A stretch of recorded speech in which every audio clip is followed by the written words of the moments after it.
It is I, the Frenchiest fry. That's so stupid. Thank God no one watches this. I hope no one ever does. I don't think anyone ever will, which is good. That's good. That's a good thing. Genuine. Happy. That's what's gonna happen. That's my life. It's just me and God right now.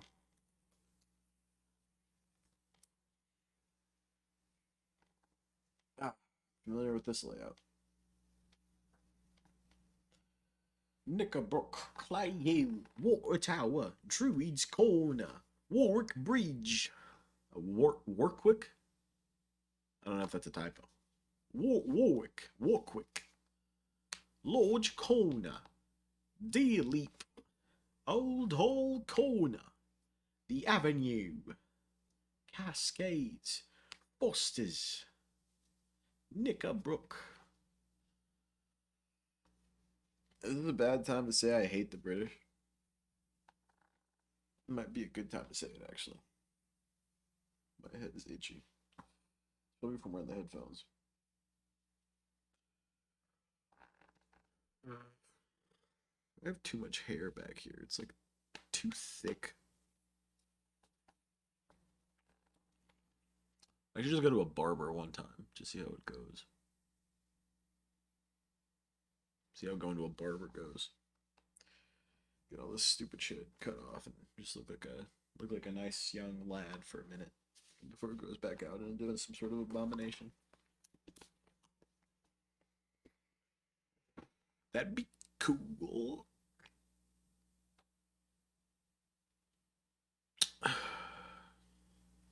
There we go.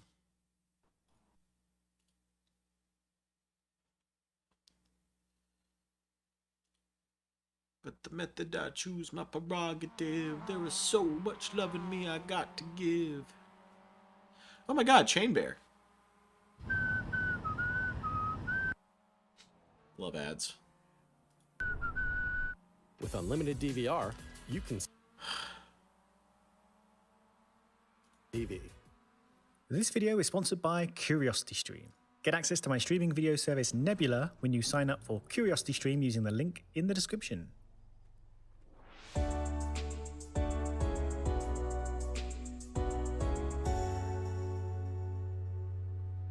Well then, Jeddah happened, didn't it?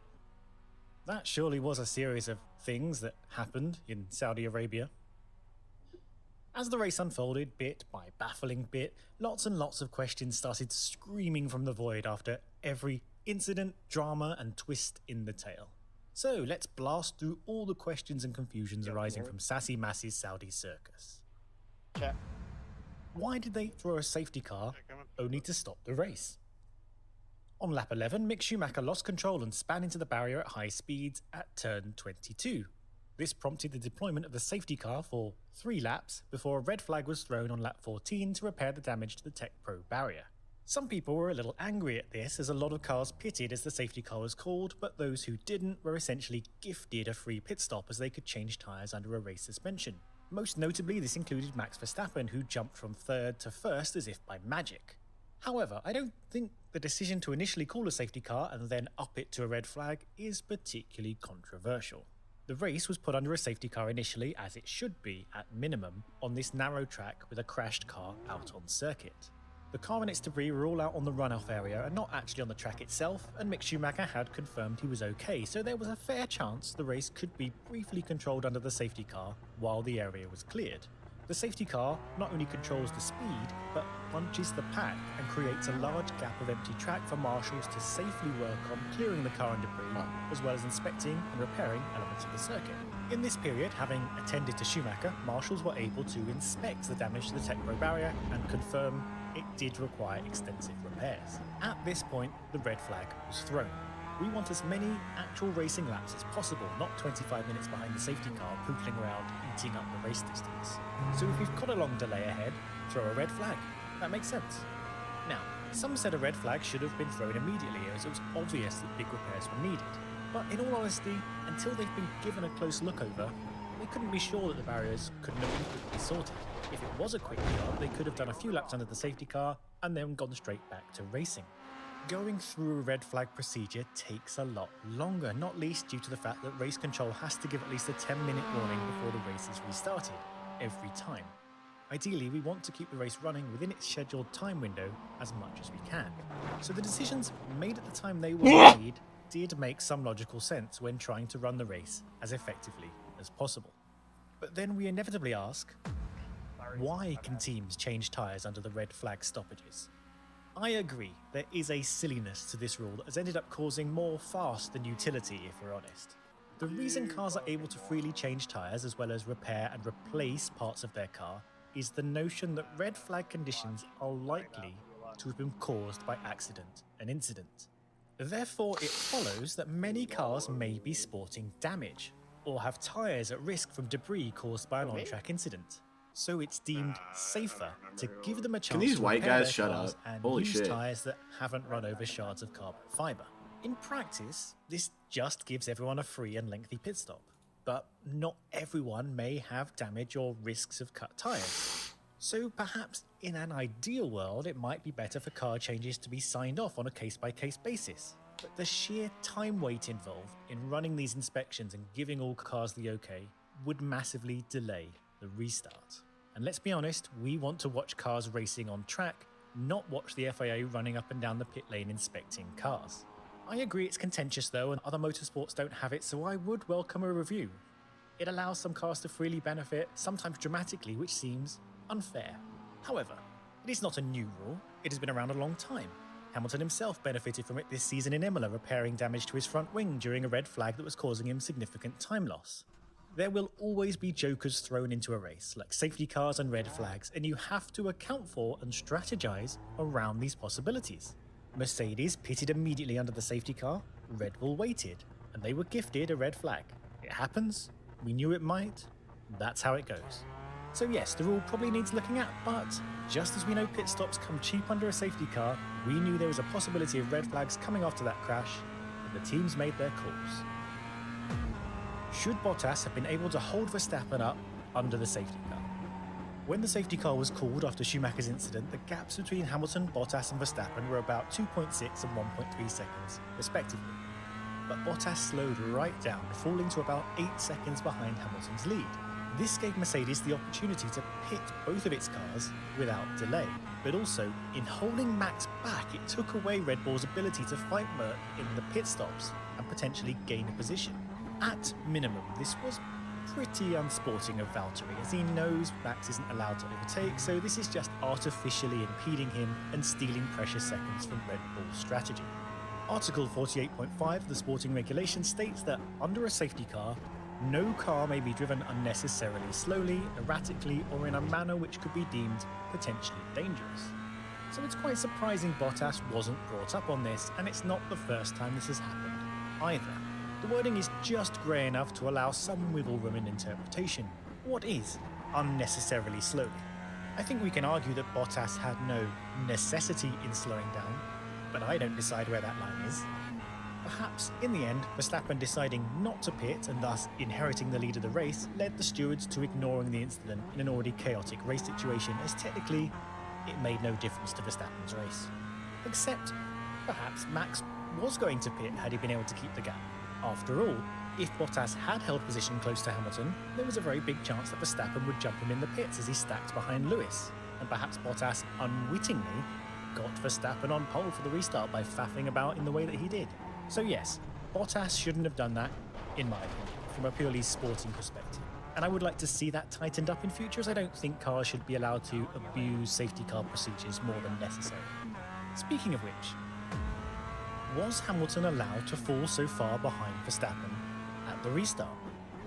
At the first restart on lap 16, Verstappen led the cars to the grid, and Hamilton behind kept dropping back beyond a distance of 10 car lengths to Verstappen.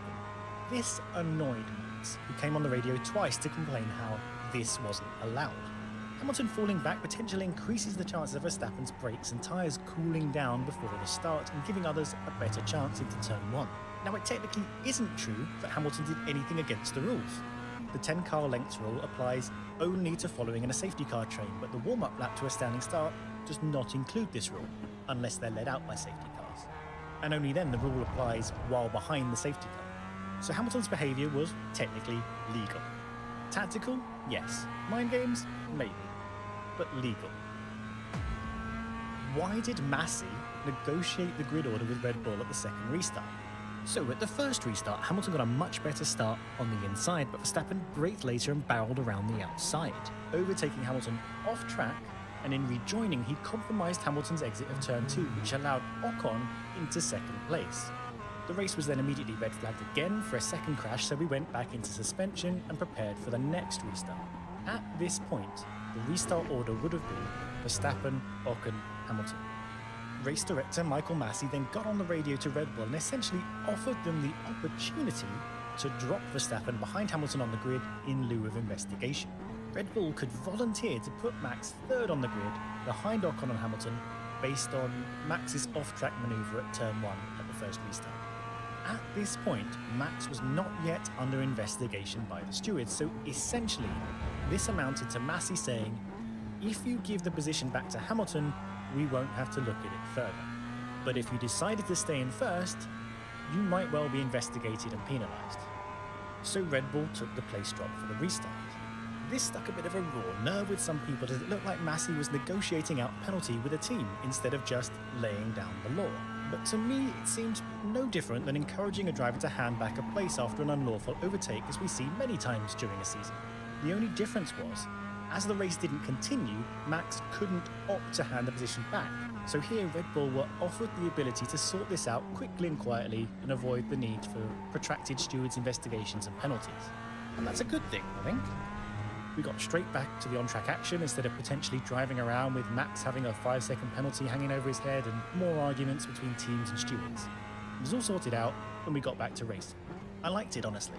And I liked that it was broadcast, so we understood it, which is a lot more than we can say for many of the stewarding and direction across the weekend. And as a bonus, Max managed to steal back both positions immediately at the restart in a thrilling move that we'd never have the opportunity to see had they just let him start on pole with an ongoing investigation. What on earth happened with Hamilton crashing into the back of Max? So this all started at the beginning of lap 37 when Lewis went for an overtake on Max into turn 1 using DRS and slipstream to pull out much faster down the outside. Max, in defence, braked late and forced both of them off track in order to keep his lead. Max was then told by the team to give the position back to Lewis, which somehow resulted in a clumsy incident in which he slowed down and Hamilton drove into the back of him. So what was that all about? Well, Max was told by Red Bull to give the place back, but strategically. So he decided to offer the position swap just before the DRS detection line into the long start-finish straight, so he could hopefully grab the position right back under DRS. We saw something similar a few laps later, in fact, where Verstappen again gave Lewis the position at the same point, only to immediately steal it back again and waltz off with the DRS power into the lead. But that wouldn't have flown, and there is precedent for that. If we look at Spa 2008, Hamilton overtook Raikkonen off track, then slowed down to let Kimi past, but then immediately overtook him again into the next corner. This landed Hamilton with a 25-second penalty, the smallest available at the time, as the stewards decided he hadn't properly given the position back. Wow. But anyway, back to lap 37 at Jeddah. Verstappen slows in the fast final section, and instead of holding firm to the side of the track, he does wander a little, right to left to right. Not dramatically, but enough to confuse Hamilton in the moment. At this point, Hamilton hasn't actually been told he was going to be let by, and he hesitated, wondering if there was going to be any tactical stuff going on from Verstappen. And as he slowed up behind Verstappen, Max braked. And this is the key part of the steward's documentation. Because Verstappen braked suddenly with 69 bars of pressure and 2.4 G of deceleration, this was deemed to be the predominant cause of the collision. Reading the steward's decision, it is clear from their chats with the drivers that both of them were fighting over that DRS detection point, neither of them wanting to cross first and make themselves vulnerable. So it is all a bit of a mess, honestly, but I can see why Max got the 10-second penalty for the erratic braking. The track is narrow and fast, so really you need to be clear in communicating you're letting a car past and then hold a steady pace and position, or accidents might happen, as they did. So maybe we need a bit more clarity and formality over handing positions back. I mean, you'd hope we wouldn't and the drivers could handle it responsibly, but let's be honest, when you're fighting for a title, drivers will take any inch they can get. So maybe we just need to officially say you shouldn't be allowed to concede a position close to DRS detection, or that you should have to wait 2 corners before repassing again. It would just take away the incentive to muck around, as we've seen all drivers do, given any opportunity. So after one attempt to hand the position back, which resulted in a crash, and a second attempt that wasn't really an attempt at all, the stewards just gave Max a 5-second penalty for that dodgy turn 1 overtake and dusted their hands of it. Notably, when speaking of that lap 37 turn 1 incident that started this whole position handing back saga, Max said he was surprised at the penalty, as it was fine in Brazil to make such a defensive move, which is exactly why not investigating his move in Brazil was so frustrating. Anyway, finally, does Max have a mandate to cause a crash in Abu Dhabi and force a double DNF? Now, I've seen this chat flying around and I don't like it. Max and Lewis are equal on points, but Max is ahead with 1 more win. So, if they both DNF in the finale, Max wins the title. And no one wants to see this. I mean, I don't think we wanted to see the fast we saw in Jeddah. I mean, I was looking forward to hard, clean, tactical racing, and we got a series of arguments instead. We have one final race to get that nice, clean fight between 2 incredible drivers. And for the most of the season, it has been brilliant stuff, with only a smattering of questionable moments. I'll say this here and now. I do not believe at all that Max would deliberately instigate a crash to seal the title. And I'm holding that belief until absolutely proved otherwise. Now, he clearly races very hard. Sometimes, in my opinion, he's a little too hard. Probably should have phrased that differently. But my point is, yeah, for me, sometimes he is a bit too elbows out, and he does stray across the line of legal, rigorous defence. And it's clear he has less incentive to yield in a battle with Hamilton, as he now has much less to lose from a crash than Lewis does. So sure, he'll use that as an advantage psychologically while they fight for track position. I think that's been clear for a little while now. But I also believe he will want to fight fair. Fair, but tough, unyielding, aggressive. And I won't be surprised to see him squeeze the limit on that. So here's hoping for a spectacular finale. A new, fast track layout in Abu Dhabi awaits. We've had a cracking season, so let's sign it off in style. And as we head into the off-season, what better way to spend your wealth of downtime than by enjoying Curiosity Stream and Nebula, each are streaming platforms with a wealth of entertaining and educating content. Nebula is a Streamy-nominated platform where I've found a home among many other independent creators like Practical Engineering, Georgia Dow, and Half as Interesting, among many others. Here we can create interesting, engaging work and share it with you, ad-free and often with a little bit extra that you won't find on YouTube. Extended cuts and exclusive episodes of your favourite channels can be found as Nebula Plus segments for all those ideas that might not play as well on YouTube. And on top of that, there are entire Nebula original productions like Better Elevation, where creators give their tried and tested production tips to you. And Nebula has partnered with Curiosity Stream, the high-end education and documentary streaming platform with thousands of titles in its extensive library, so you can settle into any number of high-end films like Crude. We in F1 are super interested in the future of oil and how it will affect our technology, and Crude gives a full appreciation for the history and journey of oil from its natural beginnings to its technological endpoints. And if Curiosity Stream themselves love Nebula, then so will you. And it's super easy to get both platforms in one incredibly priced package. Here's the deal. If you sign up to Curiosity Stream, you will get access to Nebula completely free for as long as you're a Curiosity Stream subscriber. And if you sign up via my link in the description, curiositystream.com/chainbear, you will get 26% off the annual plan, which is just $14.79 for the whole year, for both platforms together. And as soon as you sign up, my code Nebula will send you a welcome email. So that's all that content for a really low price, and you'll be helping out creators like me too. Merry Christmas indeed.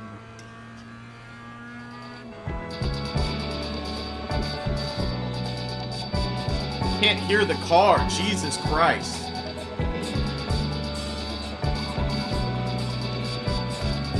What the hell, Chain Bear?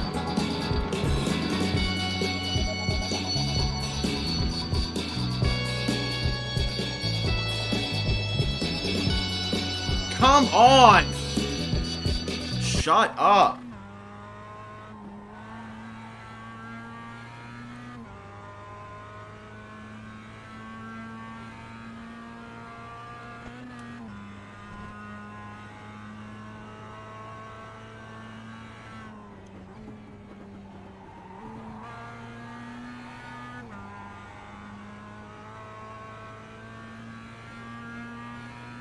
Mix your damn audio, dude. You can join Nebula, where you can not watch my class on audio levels / YouTube video pee pee poo poo class part 1 through 7.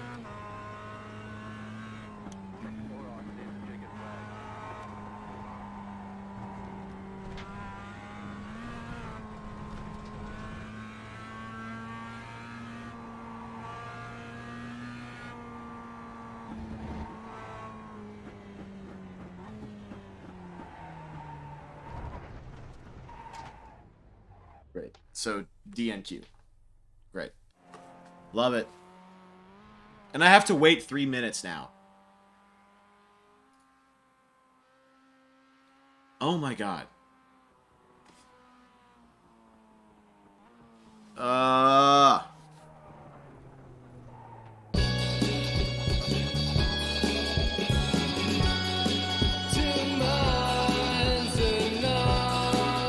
Fuck you,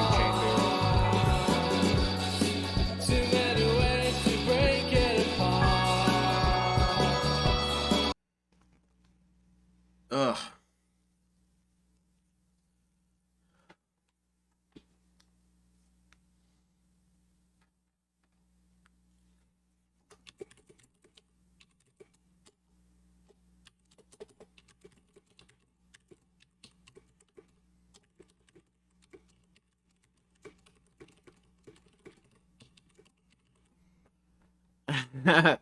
I did not think the music at the end was loud enough. Turn it up, white boy, lol. Great. Great stuff.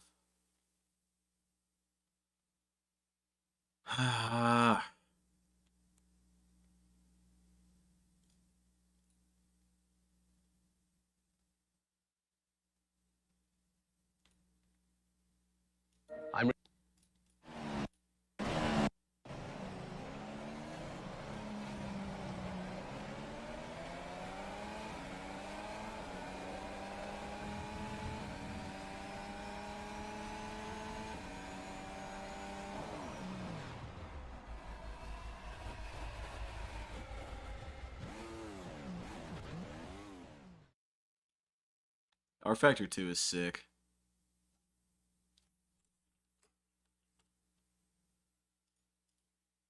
I'm gonna go like that dude's video because I already liked it. R Factor 2 is sick.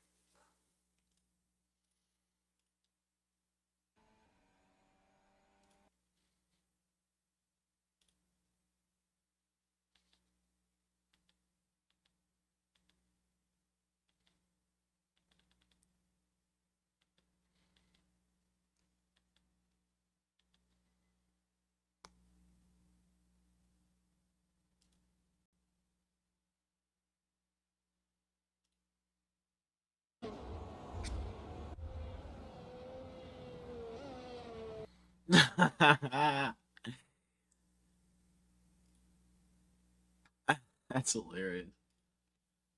Ray Chan.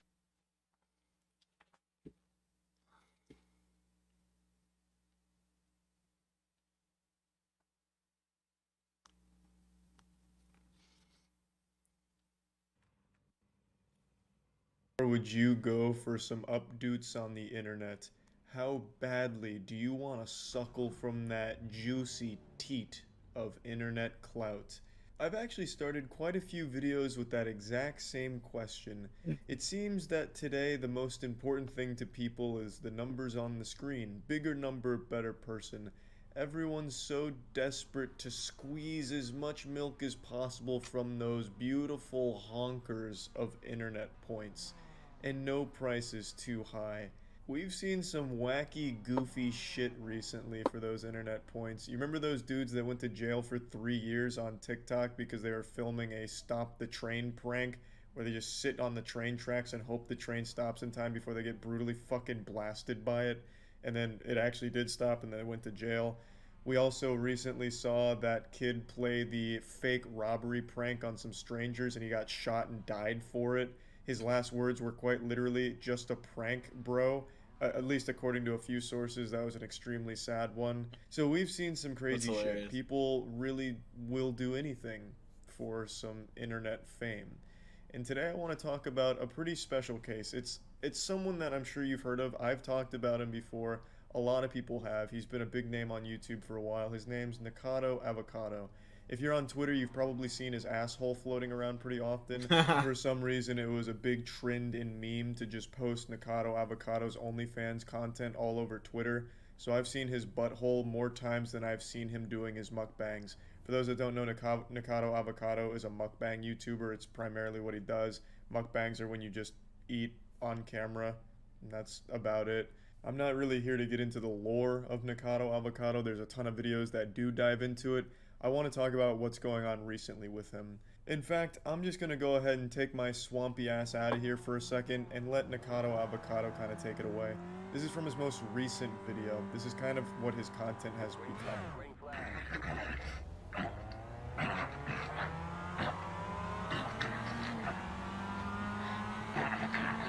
I wouldn't have become disabled if it weren't for you people who encouraged these videos. This is the $6, this is the $10.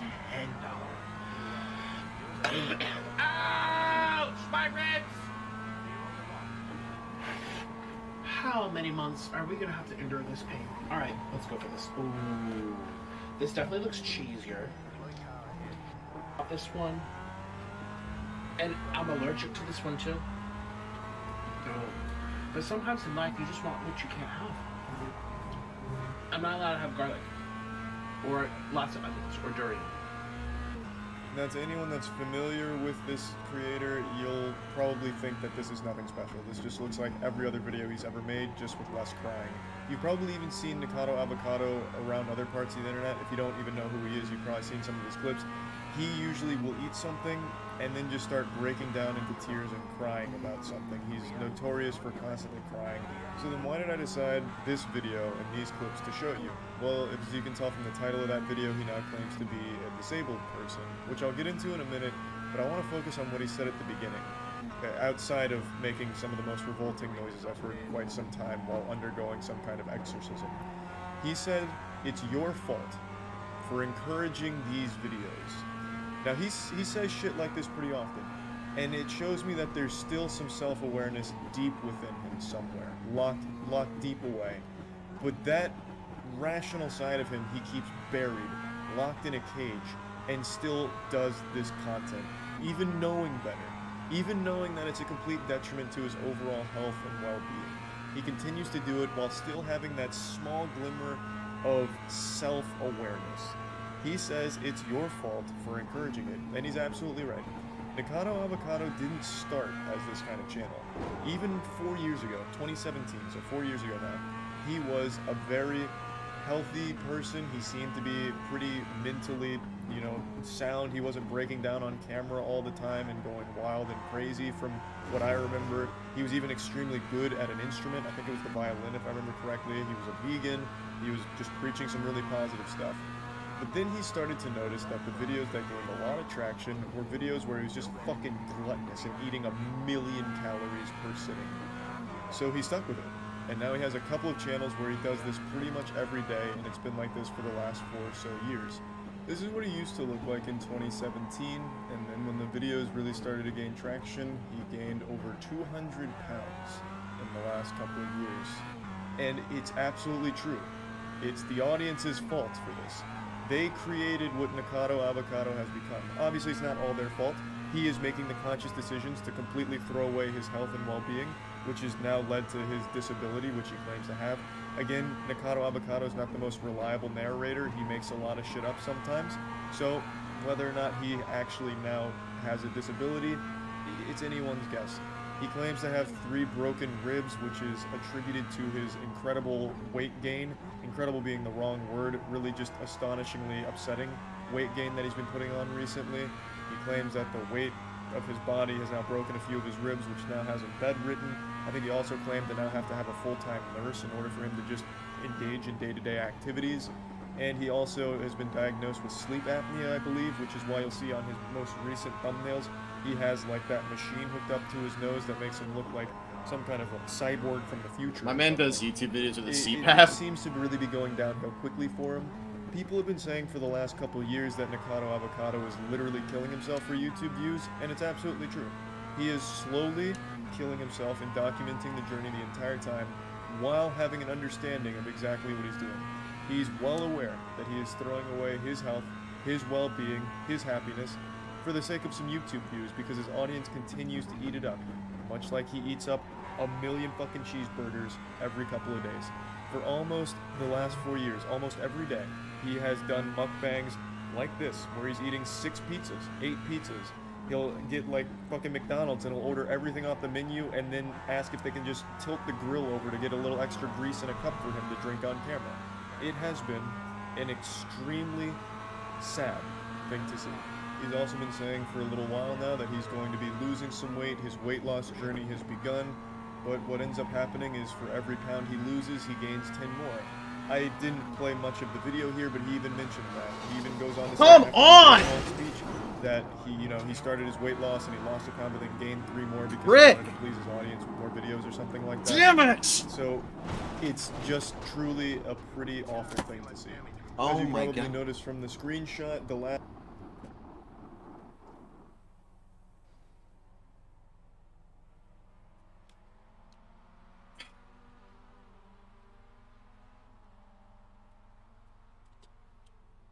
How do you type? How do you fucking type?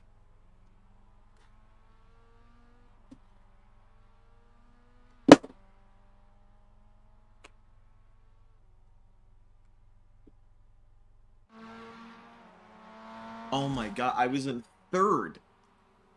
That could have been my first podium. There was like 1 lap left. Come on.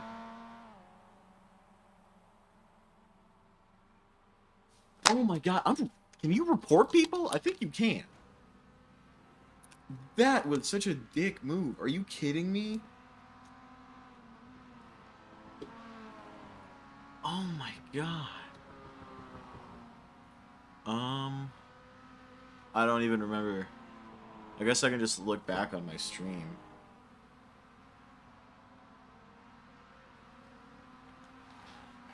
Wow.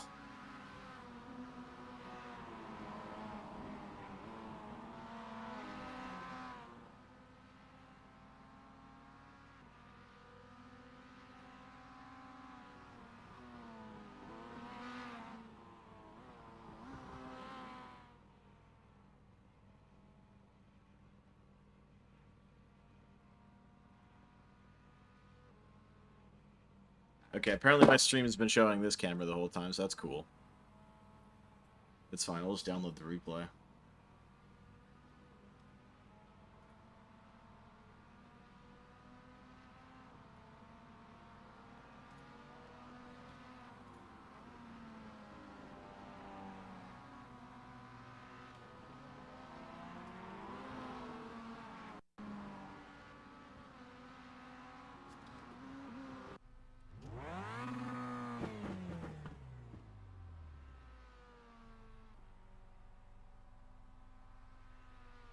I wish I could see who the dude was who took me out.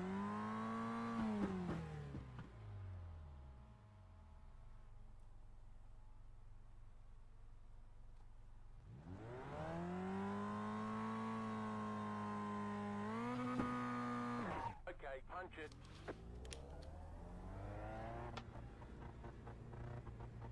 I'm, like, livid. Is that him? No, I don't think so. That might have actually been, like, the safety car. Pace car, whatever.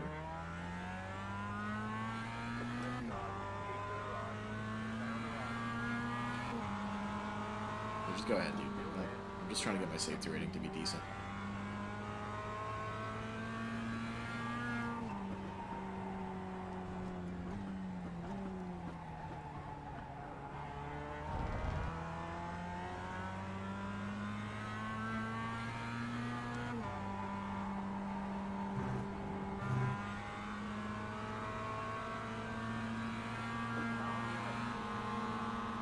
I'm not battling you, go ahead.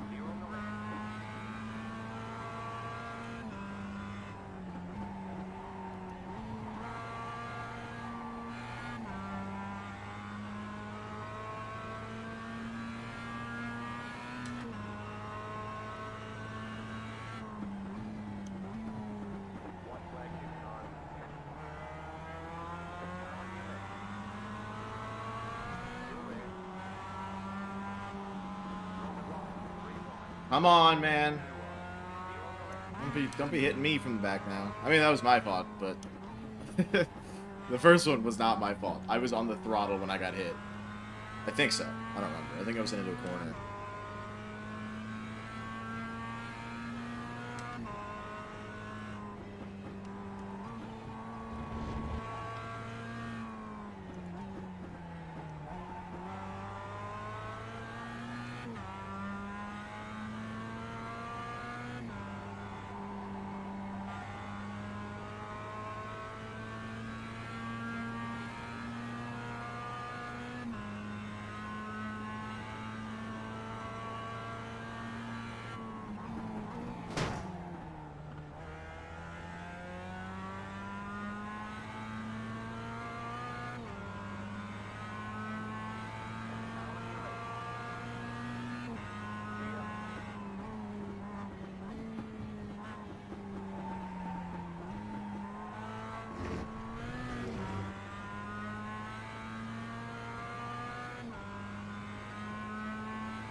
I'm sure my safety rating's down a shitload now.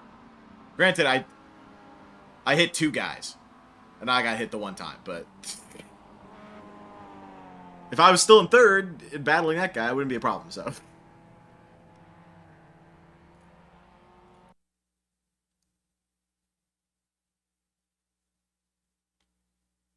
Yes.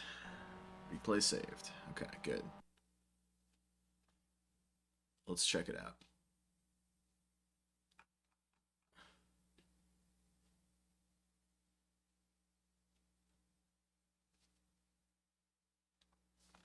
Replays. Okay.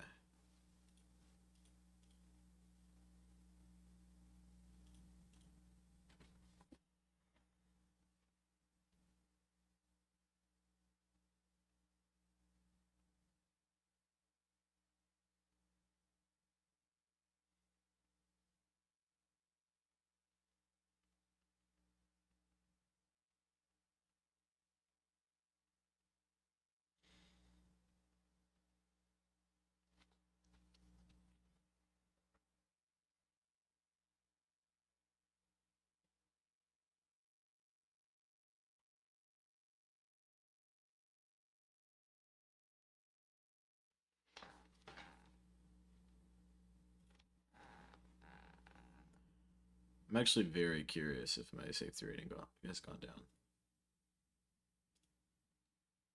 Yes! Oh, thank God. It went up like a bunch. That's all that matters. I don't give a shit. I don't give a shit anymore. Thank God. It went up. That's the highest my safety rating's ever been. Thank God. Okay, never mind. My safety rating actually went up a shitload.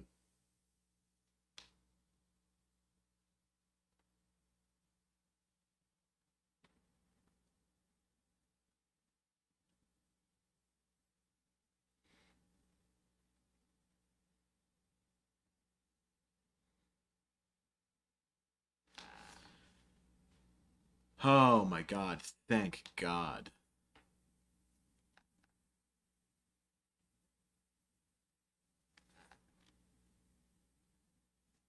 I'm trying to take a picture of my screen to send to my friend, okay? Because I'm a boomer.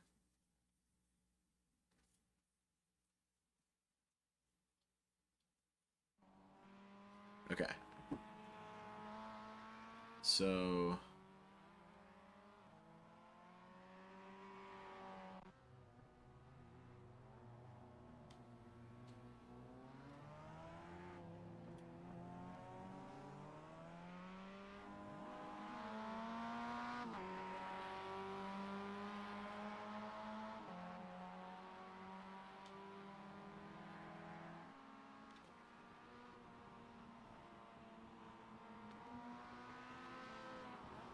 So that was the practice session, right? Let's skip through practice. This is quali. I didn't qualify because I died both laps, I think. Yeah, I off-tracked both.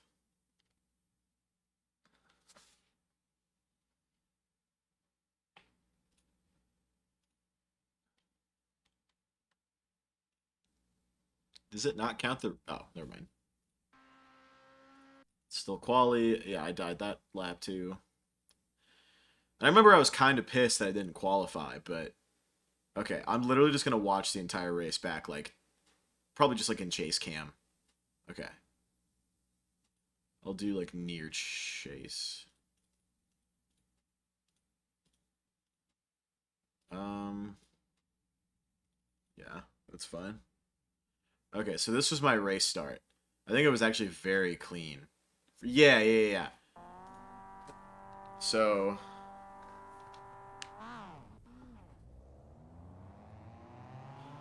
I got around 3 guys right off the bat because I had a pretty decent start. I can't forget if it was the red guy or the orange guy that murdered me, but... I kept it pretty clean here. Did that guy come out of the pits? That's great. You must have... I guess you could just do a pit lane start? I played it pretty safe here, but like I didn't like lose out to anybody, I don't think. I don't think I got passed at all.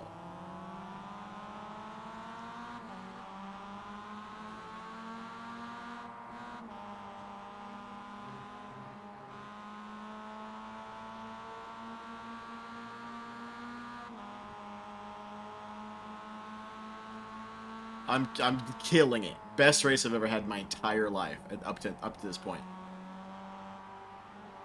It's fantastic lines. I had to back off, I think, to avoid hitting these guys.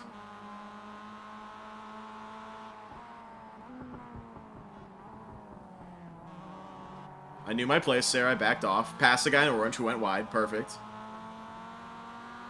I should be happy for myself. I shouldn't be so upset, but... This could have been really good. I think it was the white and red guy. He's the one that killed me. Because I made a pass on him, I remember now.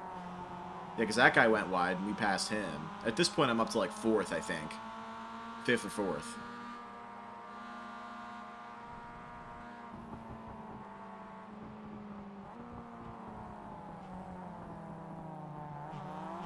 Flipped the sausage curve a little bit. That's how I think the guy behind me started to catch up.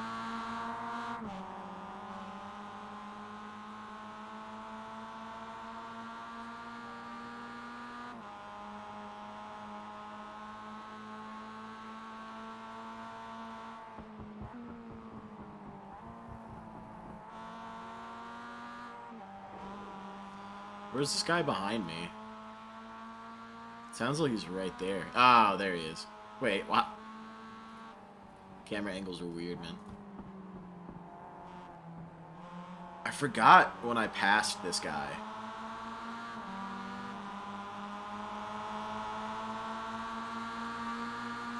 I remember this guy tried to move on me here, but I think I defended pretty well.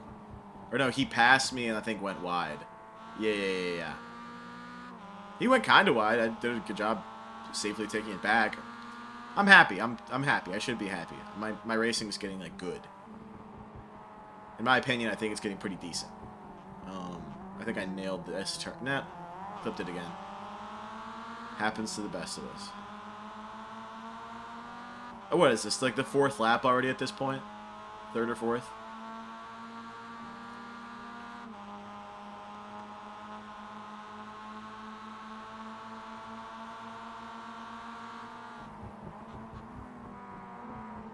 I almost went wide there and I saved it. The guy behind me had to back off. I feel bad whenever that happens, but it's like, whatever, it's your choice to back off.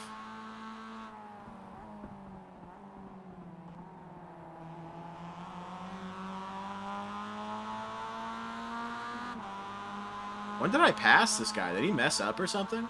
Because I did not get closer to him for a little while. Because I swear that's the guy that took me out.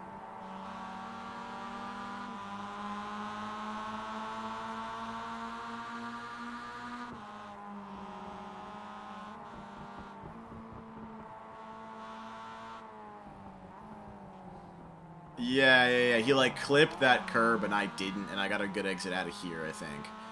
I think I slowly started approaching into Druids, and maybe it was Druids where I... No, it wasn't Druids I overtook. It was the corner after Druids, the slow one.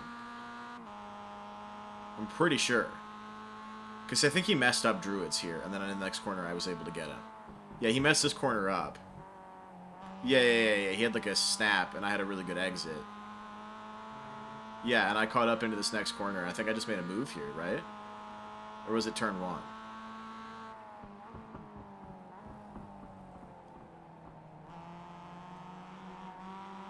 Oh, man. Yeah.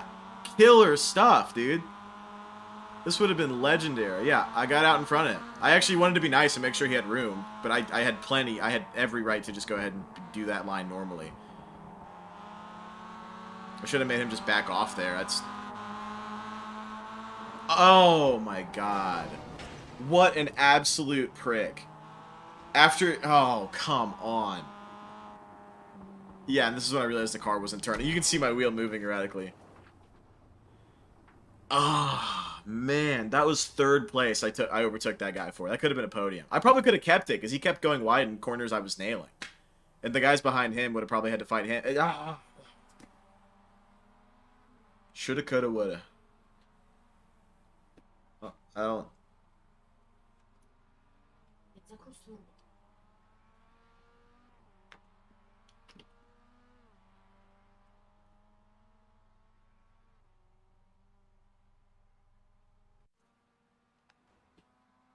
Let me see when I... I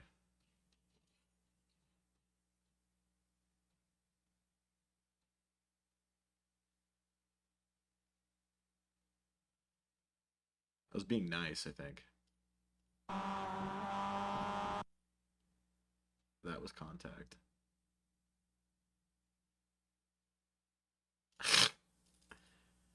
I want to see this on board again.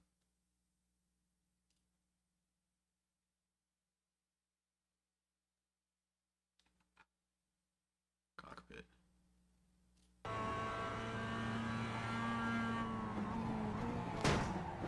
He slams on the brakes for no reason. It's all good.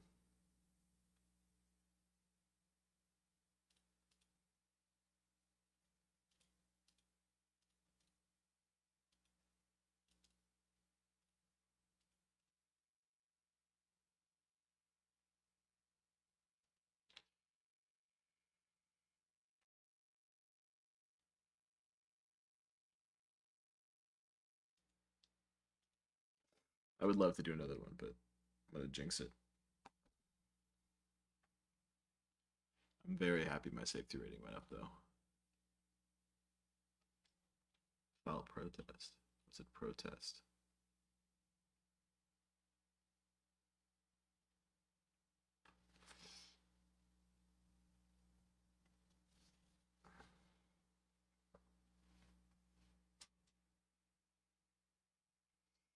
I mean, it was an accident, so I'm not going to report.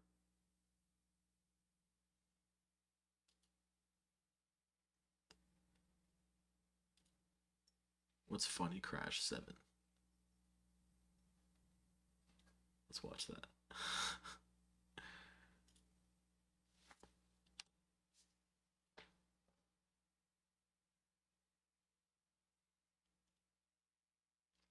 Might end the broadcast before I do some